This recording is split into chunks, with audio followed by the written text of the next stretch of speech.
Hey, Mike here. I just wanted to let you know that you can listen to Dark Poutine early and ad-free on Amazon Music, included with Prime. You're about to listen to a historical episode of Dark Poutine.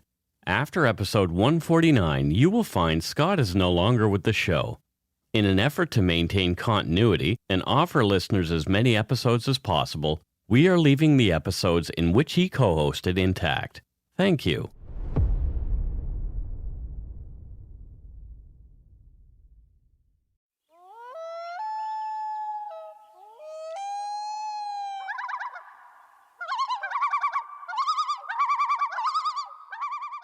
Those darn loons are around every week. They are? Well, they are fond of the show. Apparently. They're avid listeners, Mike, with their little bird headphones. Welcome to Dark Poutine. I'm Mike Brown, creator and host. With me, as usual, is my good friend and co-host, Scott Hemingway. Say hello, Scott. Hello, Scott, and hello to all of you gorgeous folks. Very nice. Now let's listen to our disclaimer. The views, information, and opinions expressed during the Dark Poutine podcast are solely those of the producer and do not necessarily represent those of CuriousCast, its affiliate Global News, nor their parent company, Chorus Entertainment. And here's another disclaimer, just in case you didn't get it from the first one.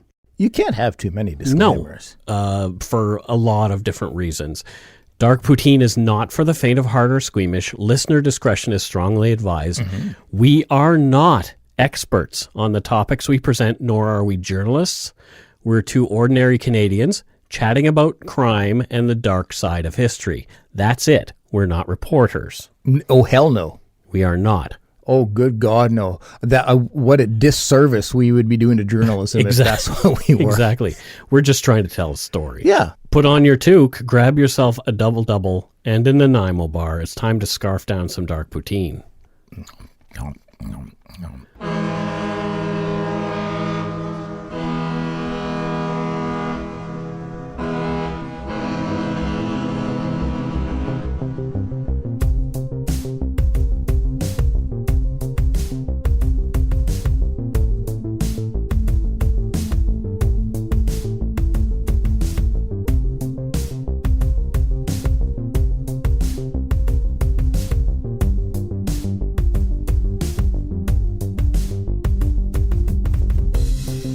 Now, speaking of mistakes, before we begin, I want to make a correction. Uh-oh. A couple of listeners pointed out an error I felt it proper to rectify. This is more proof that we're not journalists. Okay. Was it a grammar error? No. Last week, I said that Nobel Prize-winning scientist Frederick Banting was from Newfoundland. Yeah. He was not. Whoa, okay. He died in Newfoundland. That counts. It doesn't actually. If you were either, in my books, if you were either created or left the world there, that's where you're from. He lived his last few moments there after a plane crash in Musgrave Harbor. Oh, so he wasn't even living there? No. Oh, well, hey. Yeah, so he was born in Alliston, Ontario, which is just north of Toronto. So people from Alliston who are very proud of that fact, let me know that. Okay, well, I mean... Don't blame Scott for this. It's all on me. We're lucky he knows what day it is. I'm happy being a buffer. Take it out on me. It's all good. No. Because I won't know what the hell you're talking about. But there you go. So if we make mistakes, we're willing to correct them if they're big. If it's just a mispronunciation or we say a place name wrong or we get a province wrong. Yeah. That was pretty big. I thought Frederick Banting's history was important. So yeah. Yeah. So important enough to say I made a boo-boo. I mean, you were like you got the continent right. Well, sure. That's close enough in my books. Yeah. This is episode 102. This week, we'll be discussing the annihilation of 9 members of the Peterson family in Shell Lake, Saskatchewan, at the hands of a single frenzied gunman during the summer of 1967. So the deaths include 2 adults and 7 children ranging in age 17 all the way to a year and a half old. So this is going to be some intensity, folks. We've avoided as much detail as possible. But to properly tell the story, we have to go into some which some of you may find quite distressing, which is one of the reasons why we've waited to cover this, another of one of our most requested cases. Yeah, even with the detail on it, I'm sure this will have a heavy impact. Mm-hmm. Another factor in holding off for as long as we have is this is one of the most talked about cases in Canada.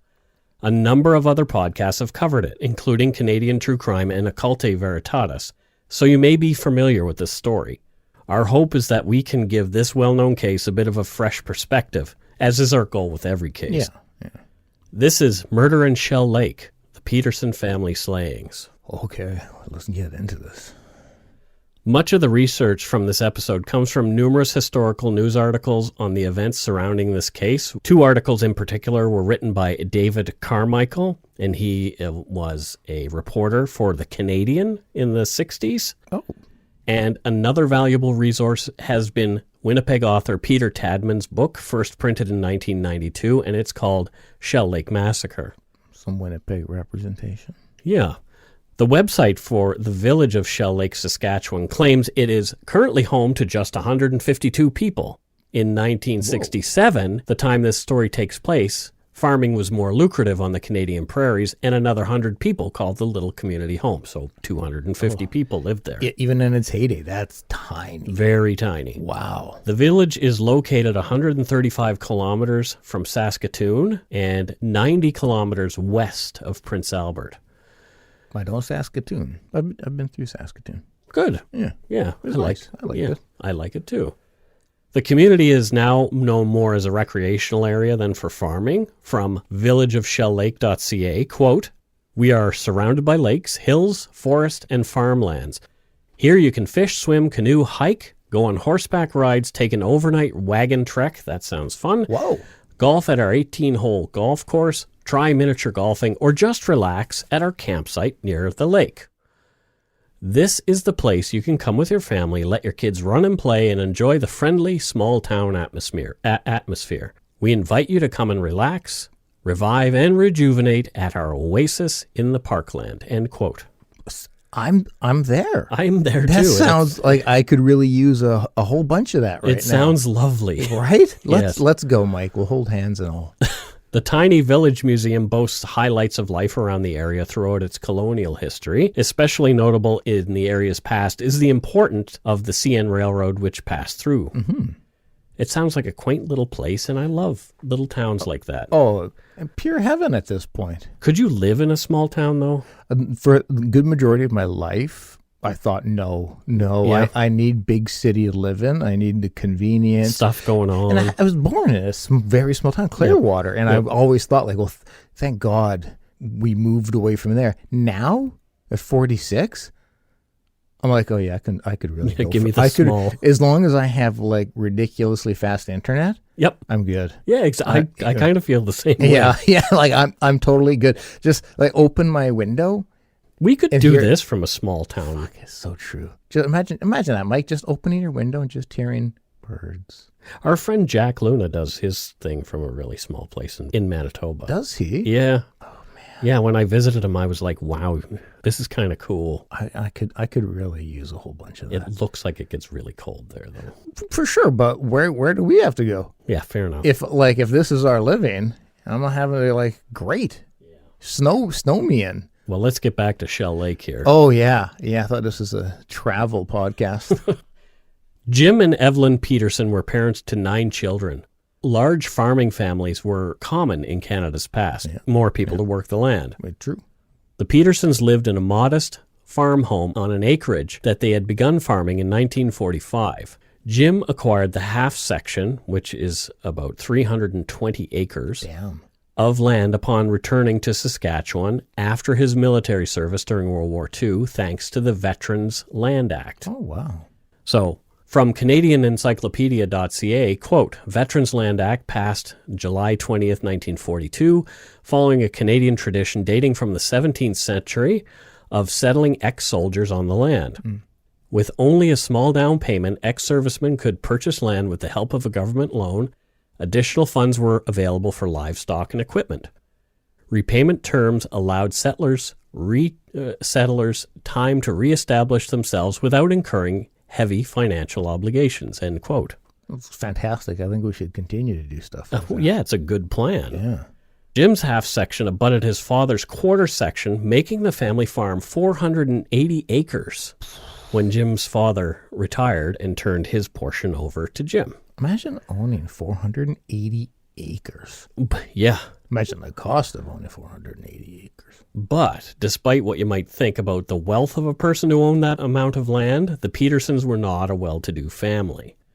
From an article on the front page of the Star Phoenix on Saturday, August 19, 1967, titled Typical Small Farmer, quote, "The farm was a mixed cattle and grain operation with the yard and outbuildings being at least 30 years old and in disrepair. The family's income was derived through the milking of 9 or 10 dairy cows, a few head of beef cows, swine, and chickens. Mixed grains, wheat and oats, were his major crops and probably provided the operational capital for the farm. However, as one man who knew him put it, quote, the day-to-day income for Jim undoubtedly came from the cream checks and family monthly allowance," end quote. So they were not well off. Yeah. And in fact, they were living in a 2-bedroom home. So 9 kids. Oh, my God. The parents had one room, the kids had the other. Well, And they would have the babies, like the infant, in the room with them. and land wasn't considered as great an investment as it is now. You know, you don't hold a lot of worth back then in the property. Well, and I'm sure there's still parts of Saskatchewan and on the prairies where the land isn't worth as much. For sure. Because people aren't farming it anymore. Yeah, absolutely. Yeah. But yeah, just because you, at that point in time, one owned a lot of land does not mean they were diving into Scrooge McDuck's money pit. Exactly. Jim was a humble, community-minded man who didn't like to talk about what had happened during his time overseas during the war. He'd not even joined the local branch of the Royal Legion in Shell Lake until 1966. And it wasn't that he didn't want to be involved. He said the dues were an issue as money was tight. Including himself, there were still 10 mouths to feed in that house. Wow. Yeah. I can't imagine. In the home on August 15, 1967, were, of course, Jim, 47, Evelyn, his wife, 42. The children still residing with them were Jean, 17, Mary, 13, Dorothy, 11, Pearl, 9, William, 5, Phyllis, 4, Colin, 2, and Larry, 1. Woo! I know. The eldest Peterson daughter, Kathy, and her new husband were in British Columbia on their new honeymoon in the second week of August 1967. They were headed out there to start their new lives. Okay. The Peterson children were seen as good kids around the community. They were well behaved in school and liked by their peers and buddies. The entire family was respected in the Shell Lake area. Everything's sounding swell so far. The Petersons did nothing to earn the violence that ended their lives that morning. Great. On August 14, 1967, Jim Peterson asked family friend and neighbor, 35-year-old Wildrew Lang, to help him the next day. Wildrew, that's a very farmer name. That's a name I've never heard before and will likely not out of this episode's context. Yeah, well, Carol and I always talk about changing our names to some farmer relatives of mine. Yeah. And their names were Nellie and Winslow. Oh, those are great. Aren't they great names? Those are great. Yeah. So Wildrew said that he would help Jim the next day. Jim had 50 bushels of wheat left over from his previous crop. A bushel of wheat weighs about 60 pounds, just so you know. And Jim needed to utilize Lang's truck for a fee and required his help loading and unloading the commodity at a local grain elevator. Okay. Sounds reasonable. Jim was hopeful to earn enough to send his 17-year-old daughter Jean to a track and field camp in Dundurn for a week. It was a 185-kilometer drive to Dundurn, so after dropping Jean off, Jim and the rest of the family would make a day of it and entertain themselves there. But first, Jim had to sell this wheat. All quite logical. Exactly. Lang agreed to meet him in one of the Peterson family fields at sunrise, and Wildrew showed up on time, but there was no sign of Jim. So he went to work, placing those 60-pound bushel bags onto the back of his truck. Yeah. At 9 a.m., having completed the job himself and being tired of waiting for Jim, Wildrew walked across the field and toward the lane that led to the Peterson home. He was thinking that Jim had uncharacteristically overslept. It was not like a farmer in Saskatchewan to oversleep in those days. They're the hardest working people you can find. And look at this guy. Like, Nobody even showed up, but he's like, I'll just keep doing it all myself. Exactly. Like, yeah. Wildrew found the laneway gate open and noticed that the Peterson cows had not yet been milked, which was highly irregular. Now, I looked around, so how would he know that they had not been milked? Perhaps they hadn't been let out to pasture. Okay. You know, it could have been something like that. So after milking, they might have been in a different place. Yeah, or is it just they have swollen udders? I don't know. Do you? I'm thinking swollen udders, dripping milk. I don't know how to check for this thing because I am not a dairy farmer. I guarantee you somebody out there knows. Somebody will know. So if you know, inform us. email us. Yeah, please. But I do believe it's just the cows were still in the place where they were to sleep. That does make some sense. Maybe after milking them, you're like, oh, now go run free. Exactly. Enjoy your day. Get more grass, get more cuds so you can make more milk. Yeah. But who knows? Anyway, I digress. Please. The family dog, Skippy, walked up to Wildrew without a sound, which was also unusual. The dog was typically much livelier. As Wildrew walked toward the house, calling for Jim and receiving no answer, Skippy matched his gait and walked quietly beside him. Oh, wow. By this time, Lang knew in his bones that something was not right. It's so interesting hearing the dog's behavior, how differently it was. Like like the dog is like, I've seen some things. Yeah. Oh. The rear porch door stood ajar. Lang made his way through the porch and pushed open the kitchen door, also ajar. There on the kitchen floor lay his friend Jim Peterson, clad only in his underwear. A pool of blood surrounded him.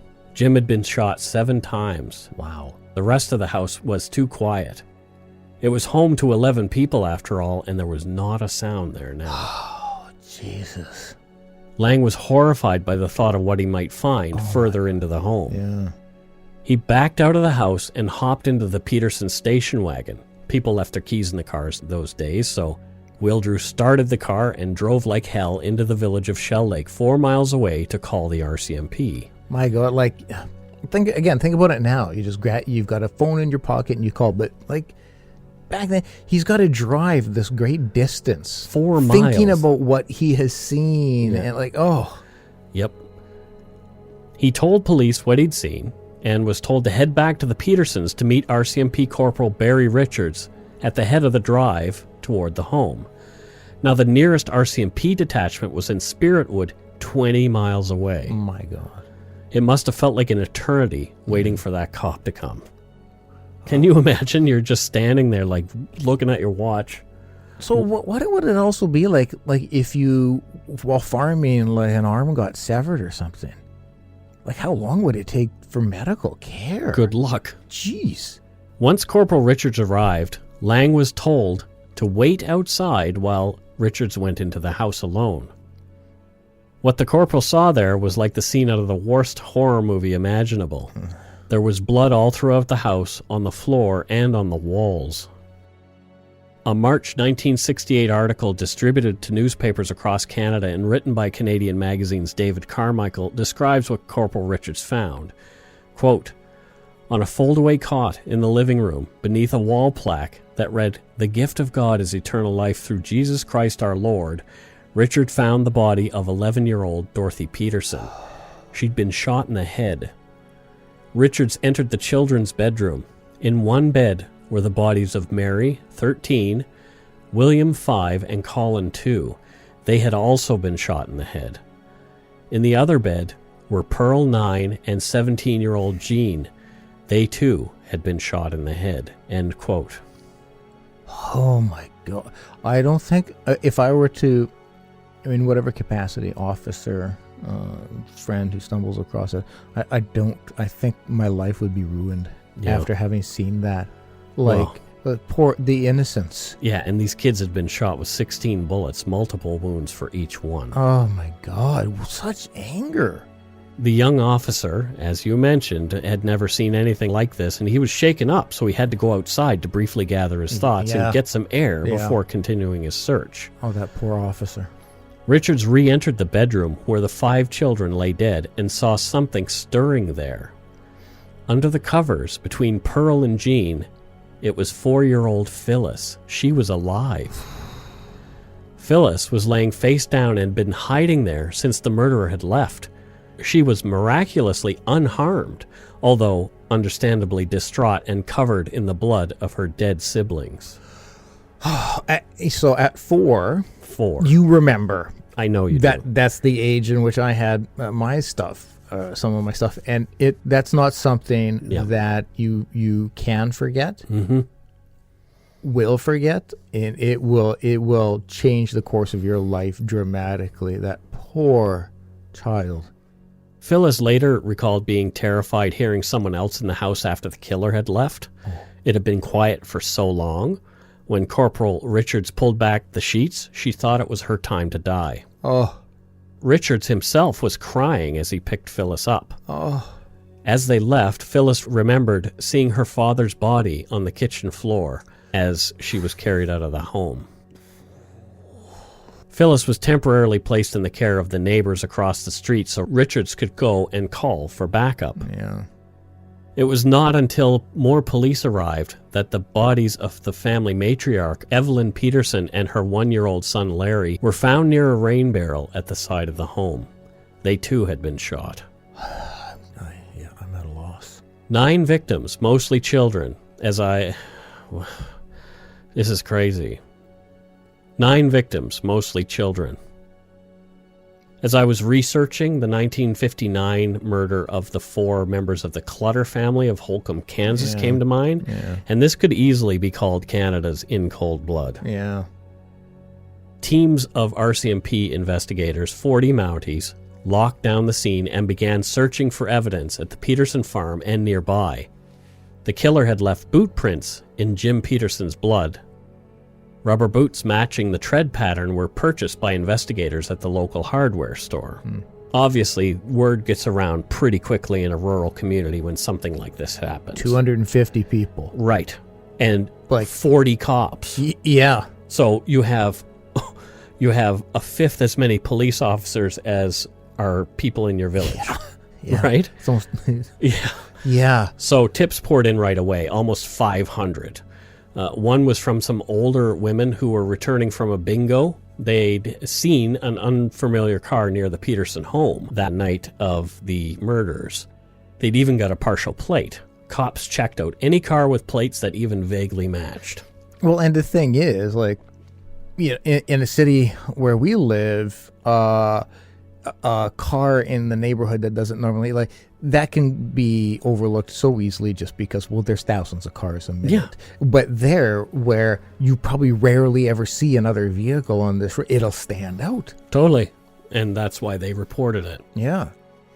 Thanks to casings recovered and bullets from the bodies of the Petersons, it was determined that the killer had used a .22 caliber long rifle to murder the family. RCMP officers were tasked to have all owners of .22s in the area fire 2 shots.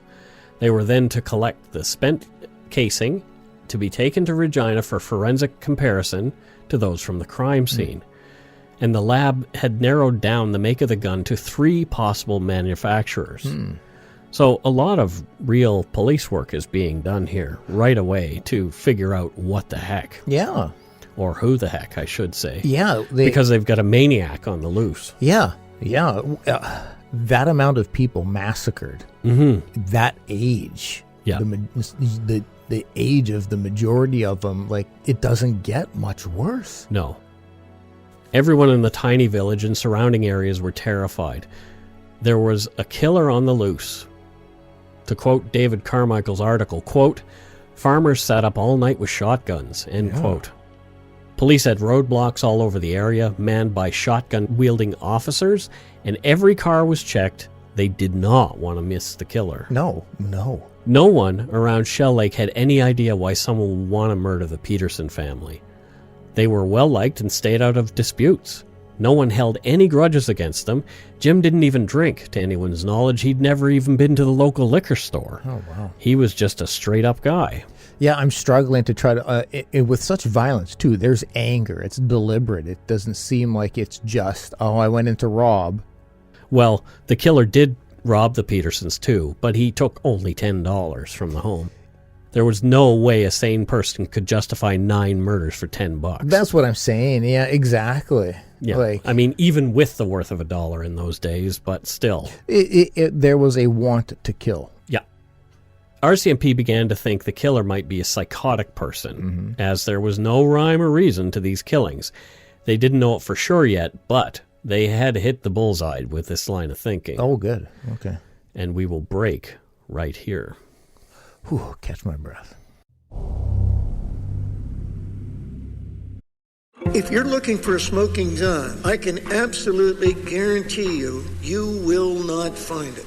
In October 2001, a series of letters filled with a deadly powder called anthrax were dropped into the U.S. mail system. What started as an unprecedented case turned into an unsettling mystery. Who sent these deadly letters, and why? From Campside Media and Sony Music Entertainment, I'm Josh Dean, and this is Cover Up Season 4, The Anthrax Threat, available now.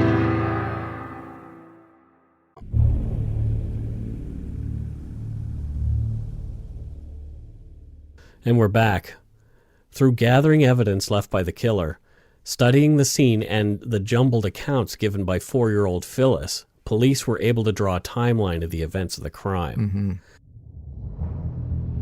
A strange car had driven into the Petersons' family driveway in the middle of the night, early morning hours, and parked near the house. It's unknown at what point Jim Peterson got out of bed. Was it when the car pulled up or when the killer entered the house? Not that it matters much. Yeah. Jim met the man who was to murder him in the kitchen, where he would fight for his own life and that of his family. Oh, my God. Phyllis would later say in a documentary, quote, "I remember Dad yelling at us to stay in bed, that we weren't supposed to get out of bed," end quote. Oh, that father. I'm just visualizing, like, fighting. Well, he was a veteran of World War II, and he had a bunch of medals that they had later found in the house, so he wasn't a stranger to this kind of activity. I'm just trying to picture myself in his shoes, trying to save your kid, like knowing I need to stop this person. Jim fought the attacker in the kitchen as mentioned above. It took the killer 7 shots to dispatch the farmer and veteran of World War II. Jim was shot once in the left thigh, once in the forearm, once in the neck, twice in the chest, and twice more in the head. He wasn't going to give. No. Clearly just, you had to end him to stop him. While Jim and the assailant fought in the kitchen, Evelyn picked up 1.5-year-old Larry and made her way out of the bedroom window with him in the yard. Larry had been sleeping in the room with them. They kept him in their room because he was an infant. Yeah, okay. After killing Jim, the killer needed to reload and went outside, only to find Evelyn and the baby had escaped. The killer shot Evelyn once in the back and 5 times in the head. She crumpled to the ground beside the Peterson home with the baby in her arms. The killer coldly left the baby laying beside his deceased mother and walked back into the house where he began shooting the children who'd been screaming and crying the whole time. Again, it's not. He's not doing this to be like, oh, I got to shut them up or somebody will hear. You're in the middle of nowhere. Yeah, you're just a killer. Yeah, this is about killing. Yeah. Phyllis hid under the covers, lying completely still between her older sisters. The killer had not really noticed her, or so she thought. He later said that he did know that she was there, but decided, quote unquote, to let her live. It's unknown why. After shooting the 5 children, the man began rifling through the drawers in the dresser in the children's bedroom. It's unknown what he might be looking for, maybe some more money or something. Yeah. In the same documentary mentioned above, Phyllis said, "I remember looking at my sister. I think I was going to ask her what we should do or what was going on. And when I looked at her, then I knew she was dead." Oh my God. So you're 4, looking into the dead face of your older sibling. I'm shook. This is where it was a little hard to write this last thing. Baby Larry was most likely the last of the family shot before the killer got into his car and drove off. Larry had crawled behind his mother. And was left there, and that's where he died. Again, this is a want to kill. Because 1.5 years, you're not leaving a witness behind. No. It's not like... There's no reason. There's no reason. Ever. At all. No. other than this is what I would like to do. Or do you have a grudge against this family that you wanted to destroy them all? Or A 1.5-year-old, like, I know. Oh. Oof. Yeah. Police were looking at known psychotics in the area being reported to them by the public. One name was a 21-year-old farmer from Leask. I think it's Leask. It looks like Leask. Leask, Saskatchewan, 25 miles away. His name was Victor Ernest Hoffman. Okay. Sounds guilty. Well, we said his 3 names, so usually Exactly. that's an indicator. Victor had just recently been released from the North Battleford Hospital for the insane, and that's not my words, that is what they called it at the time. They said he was okay, and his parents said in the press they believed that if a doctor said Victor was okay, he was. Yeah, I can understand, sure. 3 days after the murder, RCMP officers were sent to investigate the tip on Hoffman. Yeah. 22, matching one of the 3 manufacturers the police were looking for, was found on the back seat of a gray 1950 Plymouth. They confiscated it for testing. Good. A pair of rubber boots, matching the tread pattern found at the crime scene, were also confiscated from Hoffman's porch. See, again, so we're so conditioned nowadays to be like, well, there's so many people own these boots. You know, there's so many of these guns, such a small area. Right. Yep. According to Peter Tadman's book, Shell Lake Massacre, Victor expressed concerns that his boots were being taken away as he might get wet feet without them. Deal with it. As the items were tested, surveillance was set up on the Hoffman farm. They didn't want anyone getting away if he in fact was involved. That same day, there were more than 1,500 mourners at the Peterson funeral at the Shell Lake Cemetery on the warm summer afternoon. Press and police were in attendance too as the caskets were lowered into a common grave. Larry, who had died beside his mother, was buried in the same casket with her. Oh, God, I'm going to cry. Kathy and her husband, Lee Hill, were in attendance. She's the oldest daughter. They had returned from Chetwynd, BC, where they had just moved to start their lives as newlyweds. As members of the local legion assisted with the pallbearer duties, a young bugler played reveille to mark the passing of the veteran, Jim Peterson. This is heart-destroying. Yeah. Oh. Phyllis was staying with relatives in Shell Lake, and the community rallied to ensure that a collection was taken up for her. They raised like $1,000 really quickly. Oh, my God.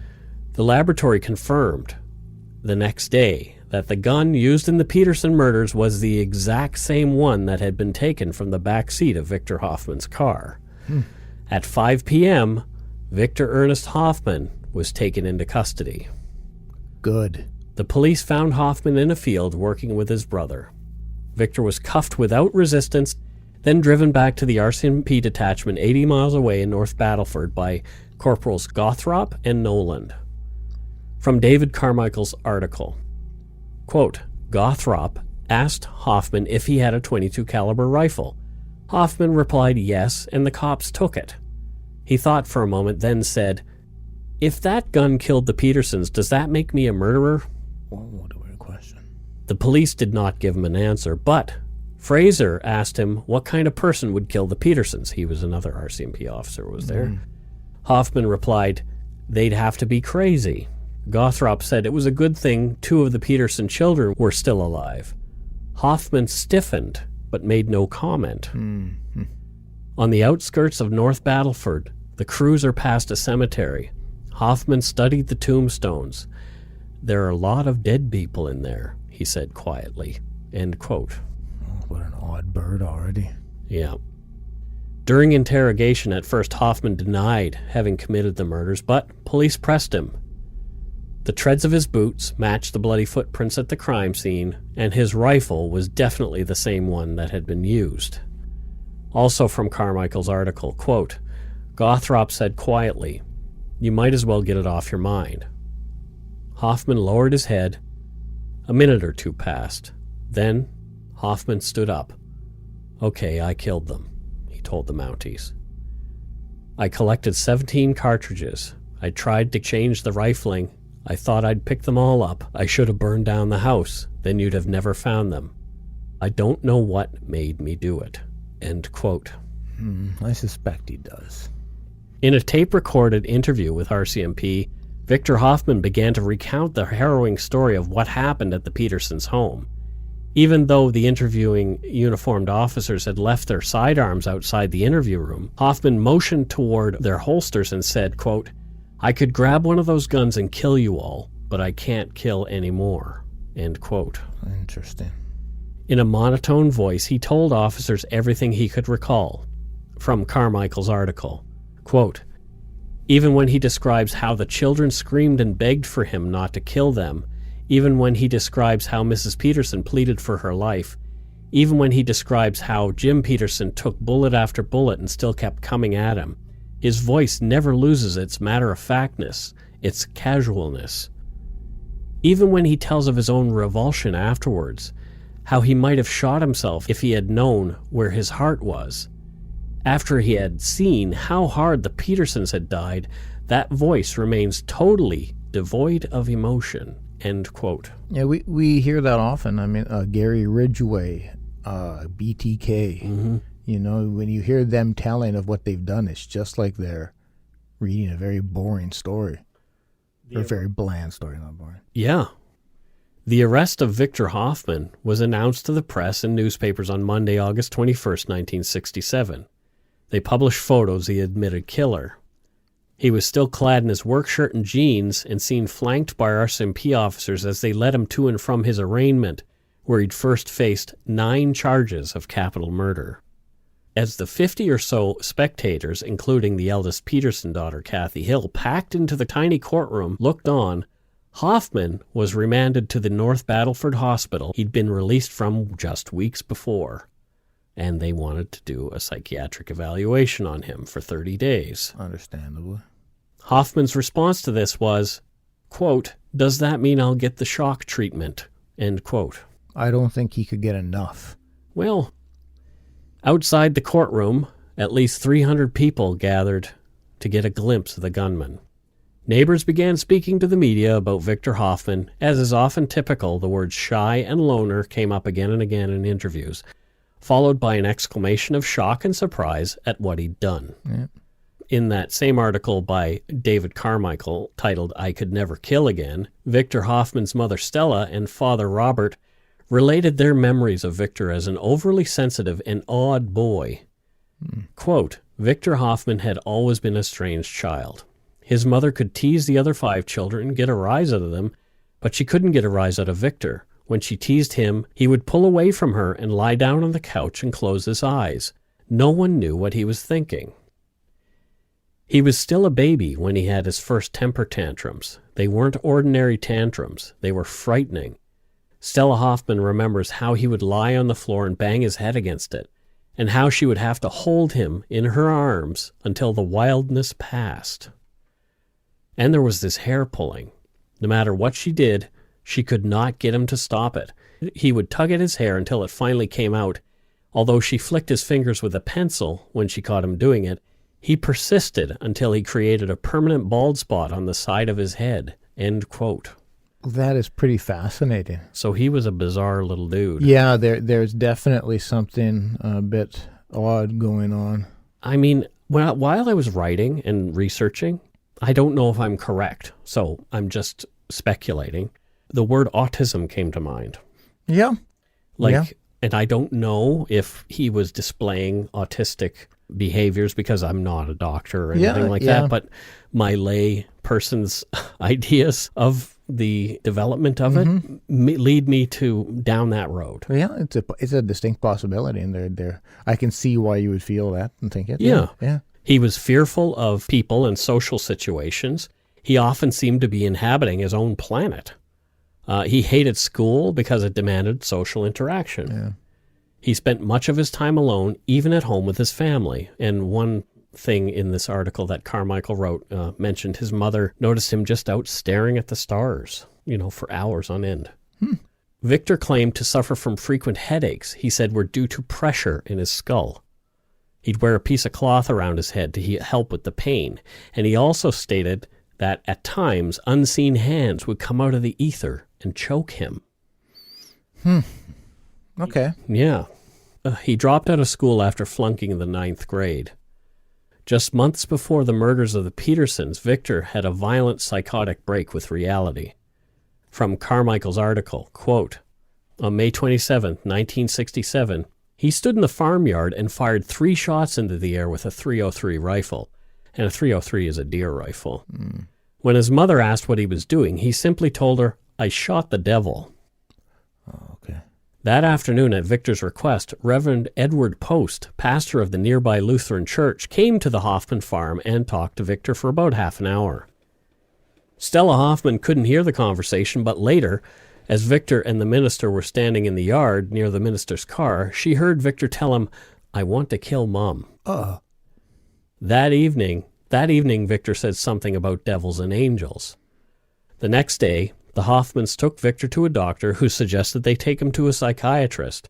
The psychiatrist recommended that Victor be placed in Saskatchewan Mental Hospital at North Battleford, end quote. Oh, man, I would hate to hear that uttered from one of my kids. Right? I'm thinking about killing Dad.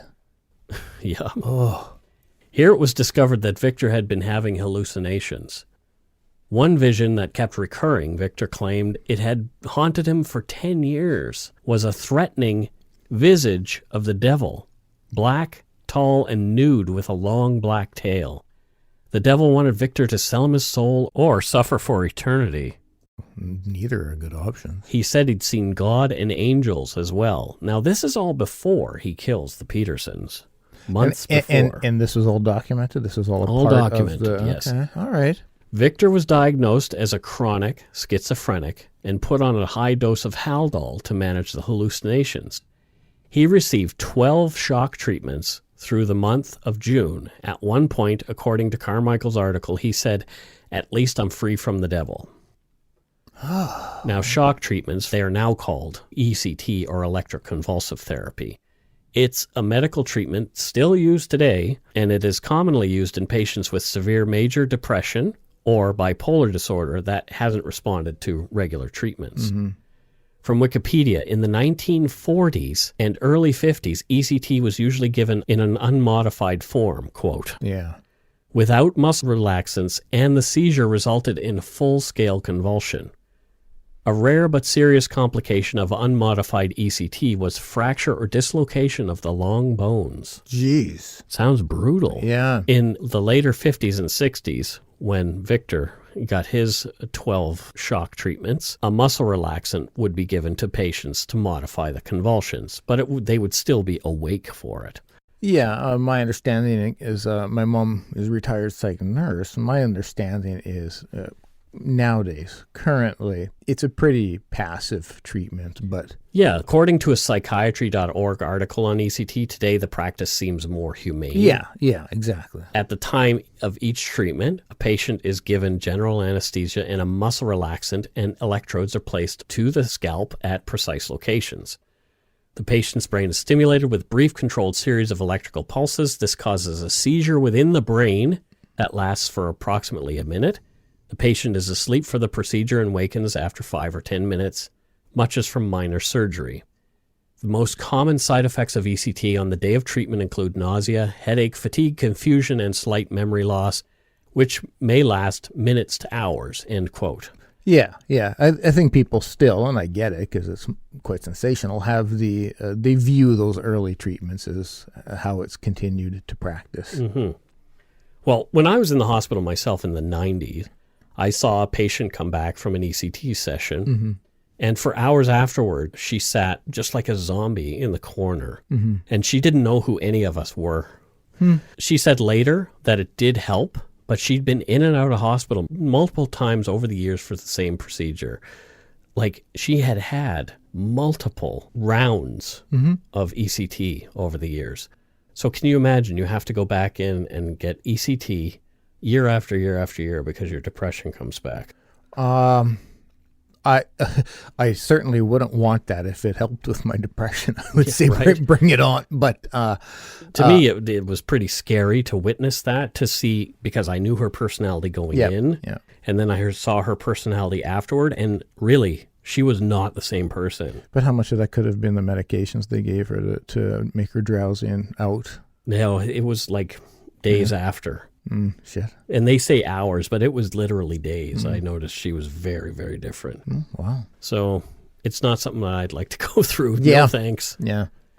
Doc- I don't think anybody associates it with like greatness. No. Oh, I had Doesn't my sound like- ECT and it was just Yeah. amazing. It sounds like a fun time. Yeah. Not really.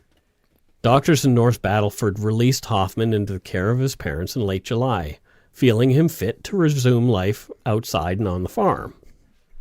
Even though he was acting bizarrely in the days leading up to the murders, the Hoffman family said, like we mentioned before, he must be okay. The doctors let him out after all. Yeah, and it sounds like him acting strangely. It's pretty regular, so it's not like any specific extremely concerning activity happened. But he did go on to murder 9 people.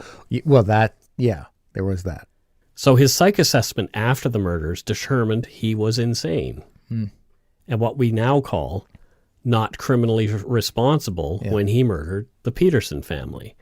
From David Carmichael's article, quote, "In Dr. Hoffer's opinion, Hoffman, on the morning he killed the Petersons, was doing something he had to do. He knew that killing was against the law, but he did not feel bound by that law. He felt he was above it, immune from it. In killing the Petersons, he did not feel fear, anger, or depression. He acted mechanically like a robot programmed to commit murder. A jury who heard the doctor who examined Hoffman before the murders and the psychiatrist who examined him afterwards found him innocent of murder by reason of insanity." End quote. And it's, I think, important to recognize that to get that kind of finding back then, where this stuff was even less considered legit science. This reminds me of Jeffrey Arnberg, who we talked about very recently, another NCR case. And he was doing what he did because he felt he had to do it.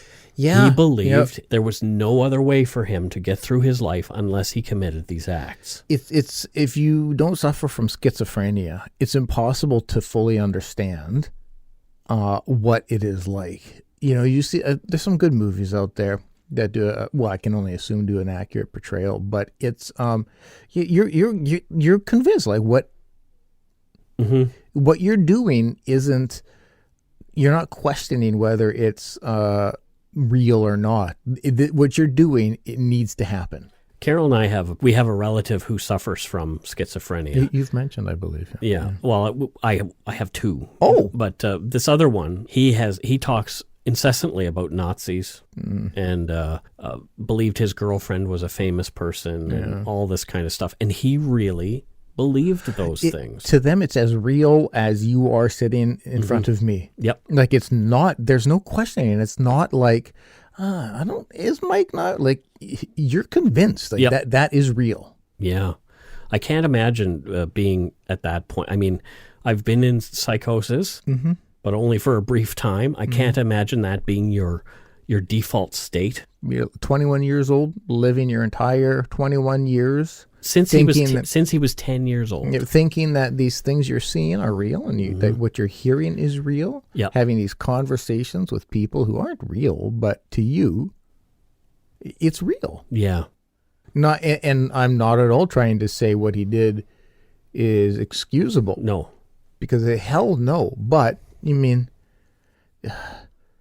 These are really interesting cases. Yes, that's why I'm compelled to tell these stories. Is because good, healthy dialogue comes from them. Yeah, I agree. And there's a lot of unhealthy dialogue around some of these cases right now. So let's try to facilitate some good conversation about this. Yeah, it's okay to be angry and to hate the person, but yet understand why they do what they do. Understanding doesn't mean liking and acceptance. It's like hate the act, but love the actor. Yeah. Do you know what I mean? Yeah. And it's exactly that. Yeah. I despise this man. I don't like him for what he has done, but I can stand back and go, I can understand where his brain was at. Yeah. Hoffman would spend the rest of his life in institutions. In March of 1988, he was transferred to Penetanguishene Mental Health Center north of Toronto. We've heard of this place before, where some other high-profile NCR cases have landed, including Jeffrey Arenberg. This is where author Peter Tadman interviewed Hoffman for the book Shell Lake Massacre. Many of the exchanges are bizarre, but insightful and well worth a thorough read. And I only included one, because I didn't want to, rewrite all of Mr. Tadman's book. Yes. But he really digs into this gentleman, Victor Hoffman, and what his motivations were. Yeah, it's super fascinating read. So if you can get your hands on a copy of it, do. It's called Shell Lake Massacre, and it's got a red cover. I've got it right here. Typically online, unless there's a weird sort of printing of it, which is very rare, another printing, you can get it for like $20 at that time, but typically it goes for like between $150 and $400 online. Oh my God, remember your $1 million book? Yeah. But anyway, so in the book, Peter Tadman asks Victor Hoffman, if you could ever talk to Phyllis, the little 4-year-old, she's about 29 now, what would you say to her? Would you say that you're sorry? Or what do you think you'd say if she walked in here? Oh man, I want to hear this reply. Victor replied, I don't really feel sorry about the crime. I think I benefited from it. It helped a lot.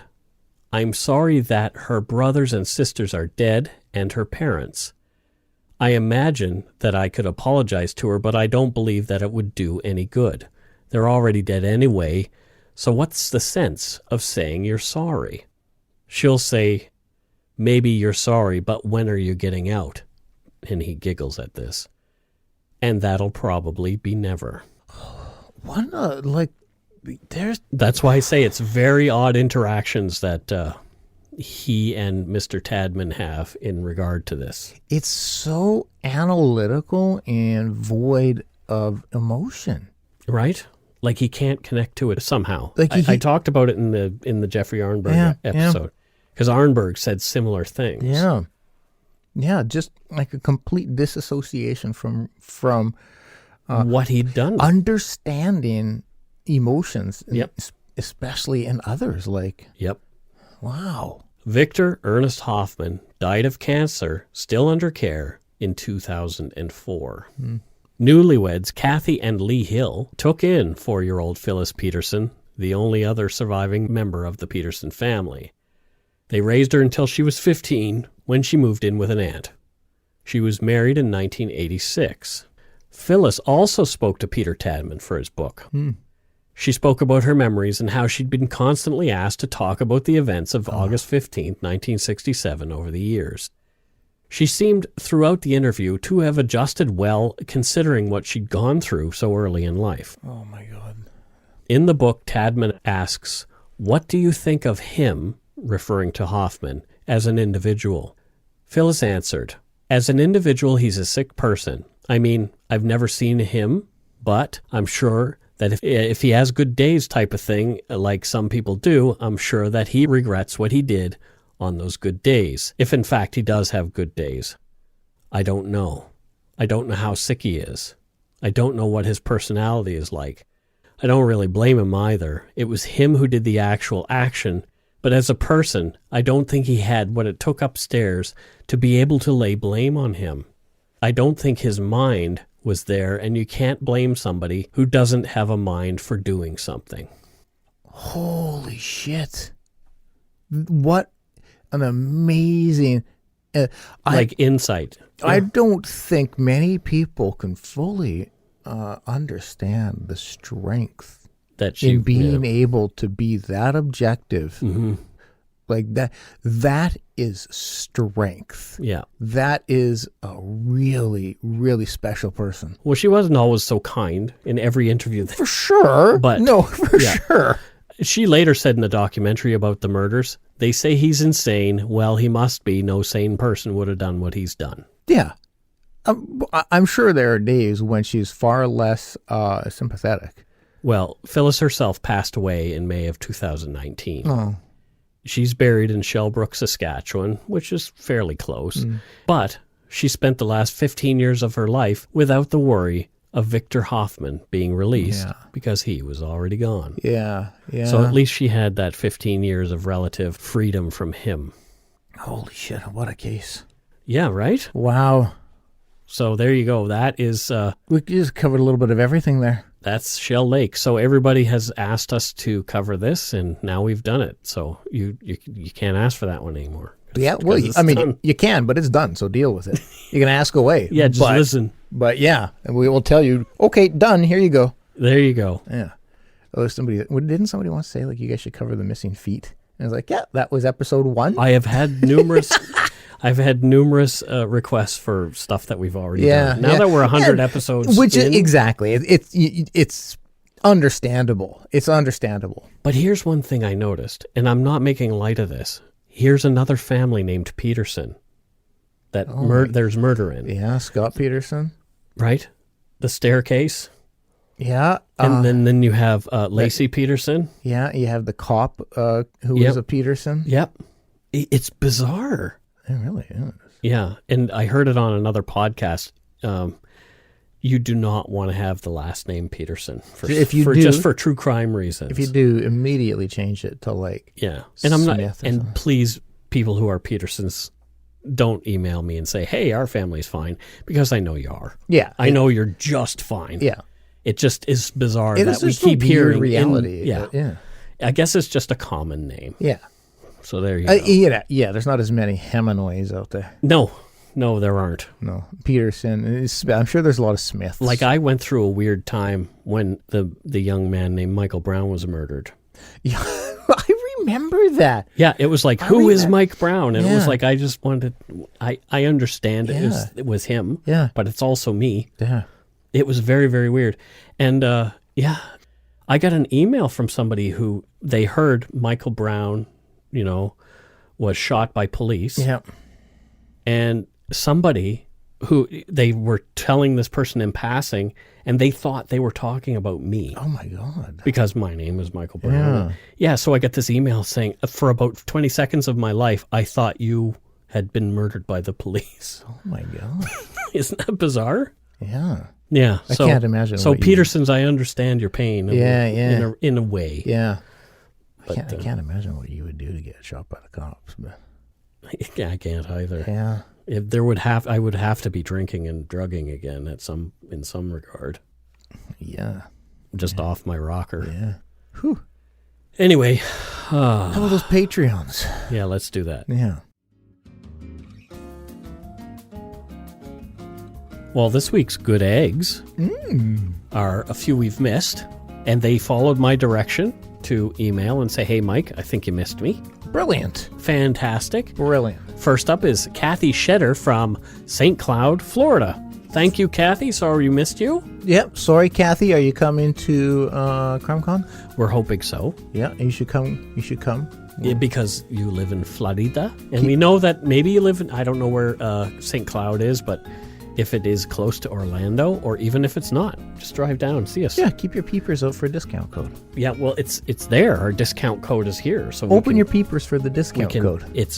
Maybe I should open my peepers. It's Poutine 2020. Oh. Yeah, go to crimecon.com and get 10% off your tickets and using Poutine 2020, and you'll get to meet us and even Carol. Yeah, and Joanna's talking about maybe wanting. Oh, interesting. Interesting. So extra hugs for you, Cassie, because we missed you. There you go. From New Westminster, British Columbia, is Christy Arellano. Christy. I consider New West my hometown because that's pretty much where most of my formidable time was. You did a lot of your devilry there? I did. Yes, I did. So, Christy, wicked to know that you live. Wicked awesome. You just live across the Patillo Bridge. Yeah. Patullo. I used to call it patella. A lot of people do. Like kneecap. Yeah. A lot of people still call it that. It's Patillo. There you go. So thank you, Christy. Thank you muchly. Another one we missed was Jessica Murphy from North Weymouth, Massachusetts. Speaking of pack the car and have it yacht. And wear a sweater. Is there like south Ask Weymouth. not what your country can do for you. Oh, wow. We're doing JFK. You're getting really deep here. I know. Yeah. Jeez, Mike. So thanks, Jessica.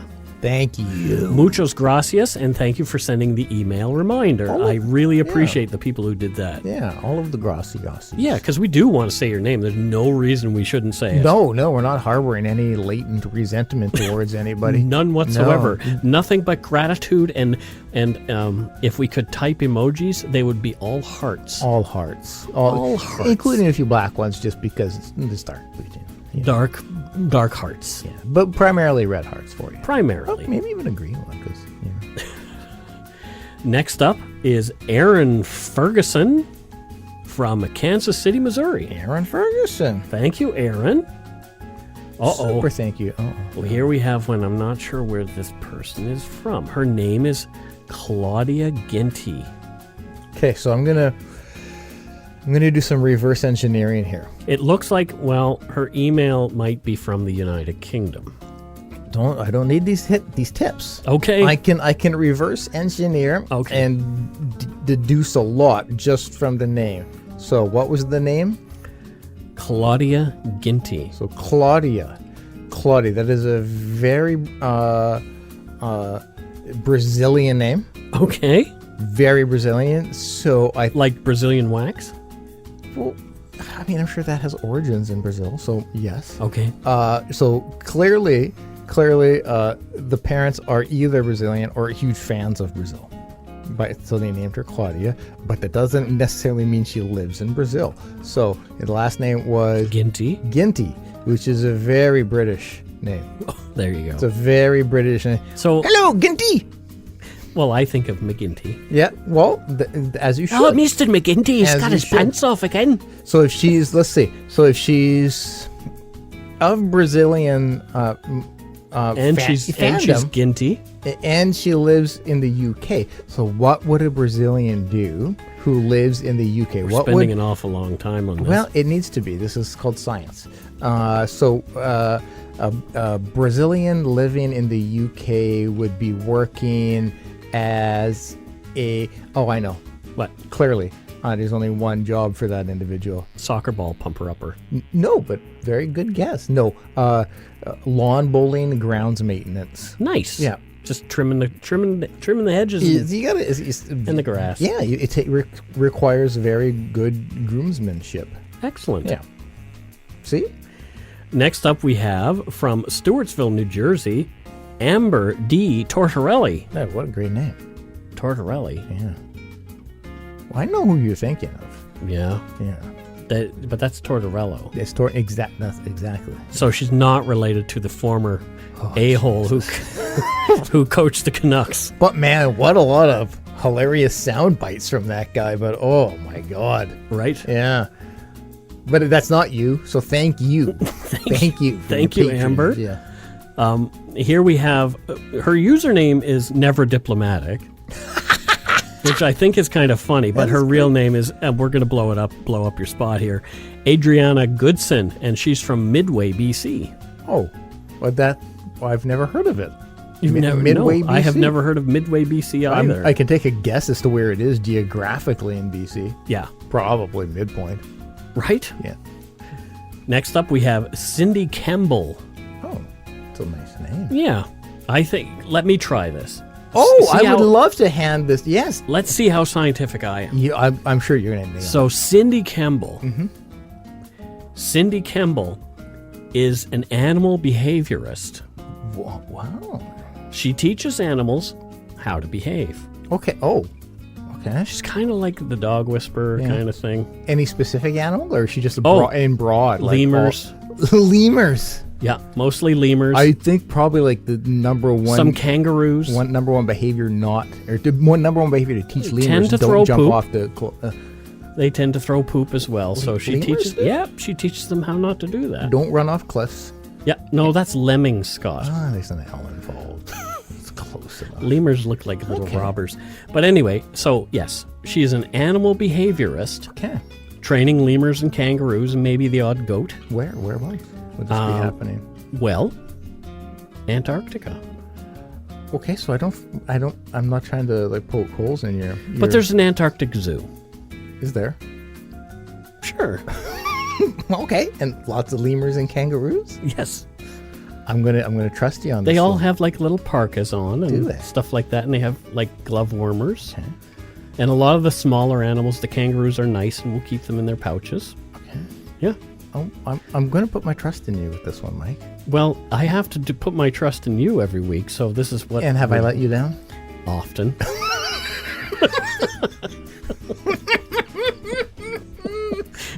And you're welcome. And scene. No, next up we have Terry Bell. Mm-hmm. And we're not sure where Terry's from either, but You don't have any inclination at all? I Mike? have no inclination. I think this one's on you. I have many inclinations. Well, so the word Terry Terry, yeah. Bell. Terry Bell, yes. Yeah, okay. Yeah. So Terry is clearly, that's a name very, very common in Denmark. Denmark. Yeah. So maybe Maya knows her. Yeah, probably. Our good friend Maya. Yeah. Well, Who is there's also from Denmark. we've named 2 of the 3 people there. And There's so, more people in Denmark than that. okay, It's a large Fine, it's up to 7. Okay, great. country. So Terry Bell, clearly, yeah. So Denmark, clearly, without everybody knew that before I even had to say it. She's not an animal behaviorist, is she? No. No, okay, good. No, not even a human behaviorist. No. Yeah. What she does is inspired by her last name. Okay. She's a bell ringer for boxing matches. Oh, that's... Yeah, in between... I've always kind of wanted that job. Yeah. Like, well, I know now you've got a source. You've got an in. And they have in some UFC, when the last 30 at seconds, the they have clacker. the clapper. Yeah, clacker. I want to be the clacker guy. Yeah. But she specializes in, she's not a clacker because her last name wasn't Clacker, so that was never something that motivated her. Right. But yeah, no, she's a bell ringer in boxing matches. Right. Yeah, it's a pretty great gig. It sounds like a great But gig. you're focused. The challenge with it is you're focused most of your time on the clock and not the fighting. Because you've got to make sure, like, if it goes an extra couple seconds, you've really just screwed things up. So you're really just watching the clock, and then you've got to be right on that 2, 1. Bling! You've really got to be on point. Yeah, fair enough. Yeah. Yeah, because... If you let it go, it's gonna. The fighters are confused. Maybe shots will be landed. Here's the problem. I would always want to save my favorite fighters by the bell. And it's like, it's almost 3 minutes. It's like a minute and 30 seconds into the fight, and Conor McGregor is looking like he's gonna. You shouldn't have go said to this. Ding ding. And I'm a terrible bell ringer. You shouldn't have said this, Mike, because now was there a controversy? You're never going to get your opportunity. Well, because you publicly stated that you would be. Do you do you think that opportunity would even have come my way? Yeah, absolutely. As this podcast grows, bell ringer. Yeah, you'll be sought after for all kinds of trades you hadn't thought of. Bizarre. It is, but facts. Yeah, life is a weird thing. Yeah. We did get some donut money this week, so thanks to everybody who was a patron. We did get some donut money, and it was we got from Sylvia Bailey. We got a little bit of a donation here, and sweet. She says, "Congrats on 100 episodes and counting. Whoop, whoop. You guys are awesome. I'm so glad I get to listen to your show every week." Oh, thank you, Sylvia Bailey. Super thank you. Kara Sentence. She sent us some donut money. Thank you, Kara. Thank you, Kara, for your pledge. I feel like Jerry Lewis here. Wow. But you managed to get it out in a sentence. I don't. Oh. But she spells sentence a little differently. Yes, with an A. Yes, but instead of an ENCE. Thank you so much. Yeah. Thank you. We really appreciate you. And last up this week is Allison Smith. Oh. Thank you so much, Allison. Super thank you, Allison. Muchas gracias. Yeah. And don't forget to leave notes, folks. When you're leaving us a little bit of a patron donation, please leave us a note and let us know where you're from, a little bit about yourself, whatever. Yep. If I don't recommend you write a book, because I probably won't be able to read the whole thing. And Lord knows I won't. It's true. Well, it's on the screen. You'll probably read it. I still probably won't. There you go. Thank you so much to our patrons, past and present, for your pledges. We really appreciate your support of the show and everybody who sent donut money. If you want to help support the show yourself and you haven't done so yet, you can do so at patreon.com/darkpoutine, or for a one-time support, you can send us some donut money via PayPal at our email address, darkpoutinepodcast@gmail.com.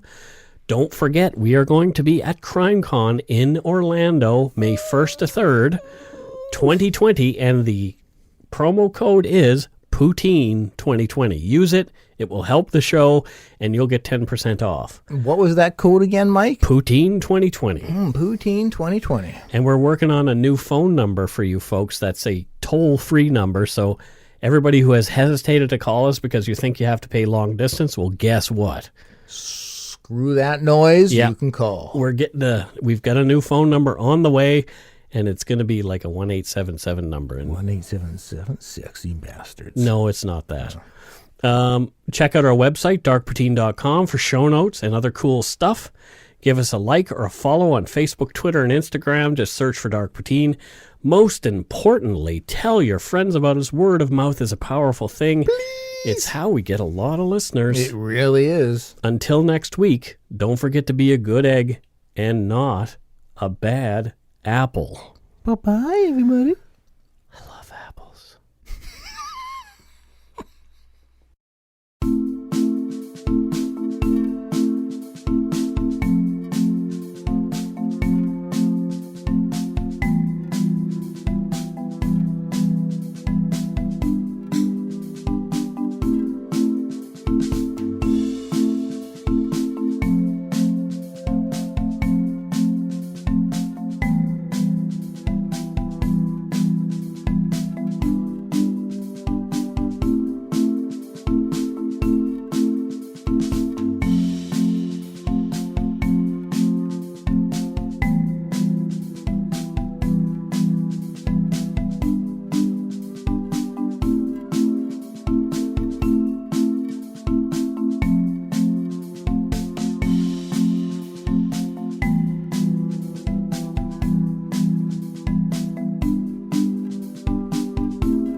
I said to my parents, don't trust her. They wouldn't listen. Every family has a secret. Joy Delaney, mother of 4, has gone missing. From the author of Big Little Lies comes a chilling new mystery to W. You are an emotional chaos sinkhole, Amy, and I'm sick of it! Starring Annette Bening. Nobody can break your heart like your own children. And Sam Neill. She will come back. Here we go. Strap in.